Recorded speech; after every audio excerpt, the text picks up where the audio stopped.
This is Dr. Grande. Today's question is, can I analyze the case of Michael and Carol Lubahn? Just a reminder, I'm not diagnosing anybody in this video, only speculating about what could be happening in a situation like this. If you enjoyed this video, please like it, subscribe to my channel, and consider supporting me on Patreon. I will put the link to Patreon in the description for this video. First, I'll look at the background of this case, move to the timeline of the crime, then offer my analysis. Michael and Carol Lubahn met sometime around 1970 when they were attending North High School in Torrance, California. This coastal city is in southwest Los Angeles County. Michael was 16 years old at the time, and Carol was 15. They became romantically involved, and in 1971, they had a son named Michael Lubahn Jr. After Carol finished high school in 1972, she and Michael married. About 2 years later, they had a daughter named Grande. The family lived in a 700-square-foot, two-bedroom house on Cranbrook Avenue in Torrance. Michael worked for a house painting business owned by Carol's father, Milton Meyer. Initially, Carol stayed home with the children, but eventually took a job with a tax preparation company because money was getting tight. Her plan wasn't to stay there forever. She studied architecture at El Camino College to support a career change someday. Michael and Carol argued from time to time. On 2 occasions, they separated temporarily. One topic the couple disagreed on was whether they should stay in their house. Carol was unhappy because it was too small and only had 1 bathroom. Michael thought it was just fine. Now moving to the timeline of the crime. On April 7, 1981, Michael reported Carol missing to the Torrance Police Department. He said that he last saw her on March 30, 1981 at 10 p.m. When he woke up at 4:45 a.m., now on March 31, Carol was nowhere to be found. On April 5, Carol's 1979 Audi Fox was found at the Red Onion restaurant in Redondo Beach. This prompted Michael to report Carol missing. Here's what the police found during the course of their investigation. Carol's vehicle was dusty, as if it had been parked at the restaurant for a few days, but did not yield any clues about where she was. On March 29, 2 days before Carol disappeared, Michael and Carol had dinner at the residence of Carol's parents. The couple was not getting along too well that night. When they left the residence, Carol told Michael to ride in the back seat of the car. Both Carol's mother, Melba, and Carol's sister, Gail, talked to Carol on the phone the next day, March 30. Nothing seemed out of the ordinary. On March 31, Michael told family members that Carol was missing. When Michael was interviewed by the police on April 15, he mentioned a number of suspicious occurrences. For example, a piece of paper he placed on a dresser drawer to detect intrusion had been broken, like somebody had opened the drawer. One day when he returned home, he noticed some mail had been moved, and there had been about 15 telephone calls to the house where the caller disconnected after Michael answered. Michael was interviewed again on April 29. He told the police he thought Carol had been in their house because someone took money out of a secret hiding place, specifically under the butter dish in the refrigerator. Carol was the only other person who knew that money was there. Family members did not think Carol would ever abandon her family or leave without telling anyone. A wedding shower for Carol's sister, Terry, was scheduled for the same week that Carol disappeared. Carol was planning on attending the shower and was looking forward to assisting with planning the wedding. Carol's mother, Melba, felt as though Michael was being a little nonchalant about the disappearance, but he did seem to be sad. 10-year-old Michael Jr. told the police that his mother would not have left voluntarily, especially without saying goodbye. He didn't notice any strange behavior from his mother around the time of her disappearance. He described his father as being resistant to feelings of anger, but when his father lost his temper, he would explode like a powder keg. On the night his mother disappeared, Michael Jr. was listening to music through his headphones between 9 and 10:30 p.m. He was in bed during this time. The way his bed was positioned, he was able to see his mother, Carol, exit her bedroom, shut the door behind her, and walk down the hall. She was walking quickly and appeared to be upset. Michael Jr. heard the front door of the house slam. After Carol's disappearance, his father would become uncomfortable whenever her name came up and immediately changed the subject. Carol's 7-year-old daughter, Grande, told the police that her mother was great and had no reason to believe that she would ever abandon the family. On the night of Carol's disappearance, Grande went to bed sometime between 8 and 9 p.m. From the bedroom she shared with her brother, she heard her parents talking about selling the house. Later, she heard a car start. Unlike her brother, who believed that their father dodged discussions about Carol, Grande felt as though her father answered any questions that she had related to the disappearance. Neighbors said that Carol frequently complained about how small her house was. They also said Michael never talked about missing Carol. The police discovered that Carol was having an affair with one of her college classmates at the time of her disappearance. She admitted to her affair partner that she lived in the same house as her husband, but lied and said they were separated. Carol frequently visited bars and restaurants and may have been engaging in multiple affairs. Many people spoke well of Michael. Carol did not receive the same adulation. The police came to believe that no foul play was involved. Carol must have left on her own. In June 1981, the case was moved to inactive status. In 1987, the police reopened the investigation into Carol's disappearance after noticing that she was still missing. They thought by this time she would have shown up somewhere. There had been no activity indicating that Carol was alive. For example, there was no evidence that she had ever secured employment or paid taxes. The police spoke to Michael again. This time he added a few details to his original story. He claimed that Carol struck their son 2 days before she disappeared, although their son told the police that this never happened. Michael also said that after he and his wife argued on the night of March 30, 1981, they went to bed together.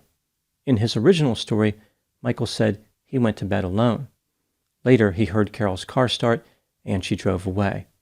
According to Michael, 2 weeks after Carol disappeared, cash, photographs of the children, and some of Carol's clothing went missing from the house. Investigators really didn't see anything suspicious about the small changes to Michael's story, and the case once again went cold. By this point, Michael had moved on with his life.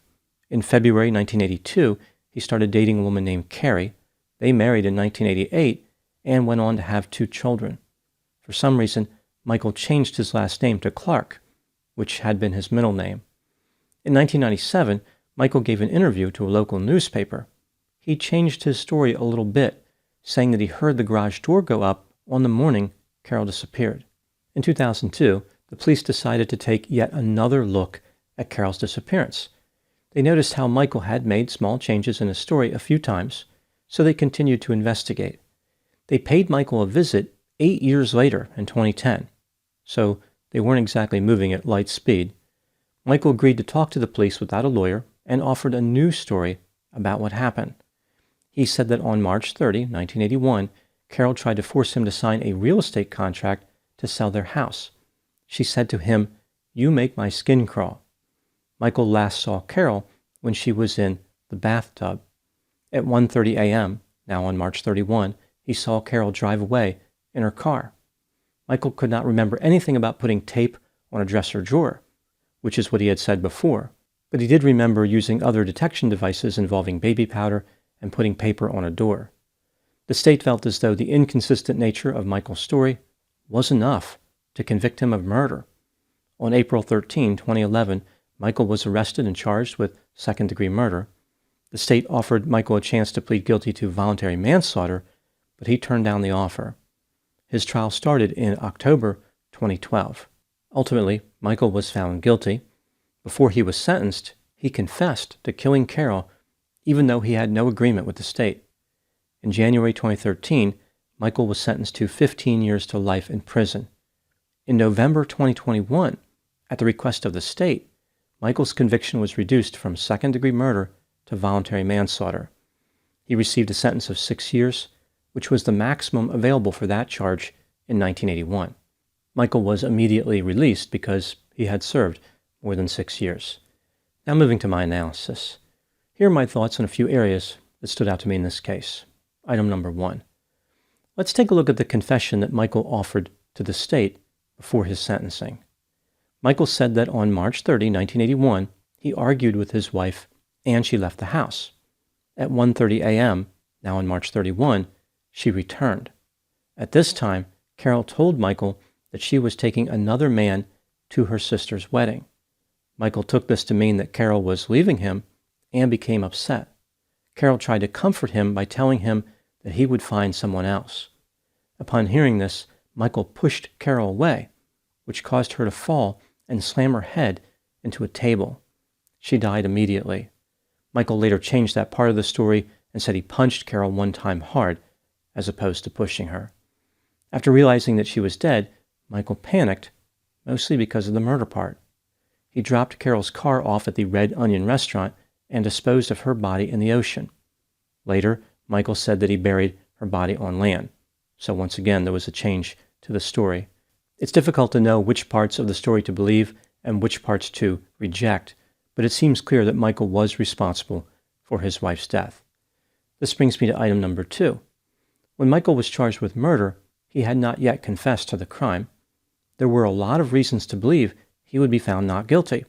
For example, there was no physical evidence that he committed a crime, no witnesses, no video. His son told the police that he saw his mother walking quickly and heard the front door slam, and his daughter heard a car start. This supports the idea that Carol left on her own. There was no proof that Carol was actually dead. Considering how she was engaging in infidelity, maybe she ran off with a lover. The only evidence against Michael was the unlikelihood that Carol would abandon her family and how he changed details in his story. I believe there was reasonable doubt in this case. Michael was guilty in reality, but should not have been convicted based on the evidence that was presented to the jury. Item number 3. Pretty much everyone who knew Michael liked him. The state even conceded that Michael was a good guy. Several of Michael's acquaintances described him as honest, trustworthy, easygoing, nice, mellow, non-confrontational, even-tempered, friendly, kind, patient, giving, and funny. After Carol's disappearance, Michael continued to work with Carol's father, Milton. He even took over the business after Milton retired. Michael regularly spent time with Carol's family members, which included attending holiday parties and other family events. They considered him to be a member of their family. Even when he was on trial for Carol's murder, her family did not believe Michael was guilty. Nobody appeared to be angry or upset with Michael. His son said that he didn't want his father to go to prison, even if convicted. Item number 4. What do I think happened in this case? This is just a theory, my opinion. Michael was a kind and laid-back individual, whereas Carol was cold, callous, self-centered, grandiose, and had a sense of entitlement. They had different feelings about their marriage. Michael was content, but Carol felt as though she had outgrown their relationship. She was having at least one affair and was ready to move on. Carol was looking for someone more mature who could provide her with the finer things in life, like a multi-bathroom residence. On the night of March 30, 1981, Carol pressured Michael to sign a document to list the house for sale. This was her first step to end the relationship.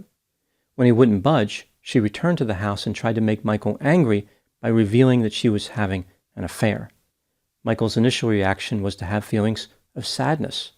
Carol's lack of empathy expressed itself clearly when she approached Michael and said he would find someone else. Carol had no idea how devastating that statement is to someone who has just been rejected by a spouse. She did not have the ability to understand how Michael felt. In a moment of rage, Michael attacked and killed Carol, but did not intend to cause her death. He managed to dispose of her body without being detected, but unwisely made statements to many people, including the police and the media.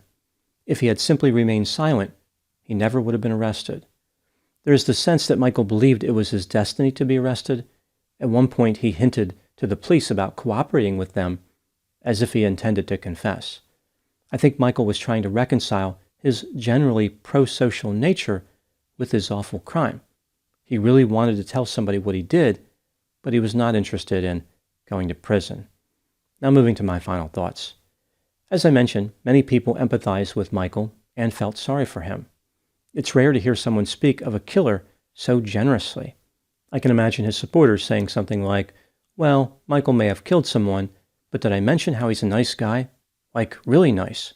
In fact, he's so easy to get along with, let's not even worry about the homicide. Despite the level of compassion displayed toward Michael, I think it's important to remember that Carol never had a chance to offer her side of the story. She never had the opportunity to explain why she was frustrated in her marriage, why she had an affair, why she confronted Michael.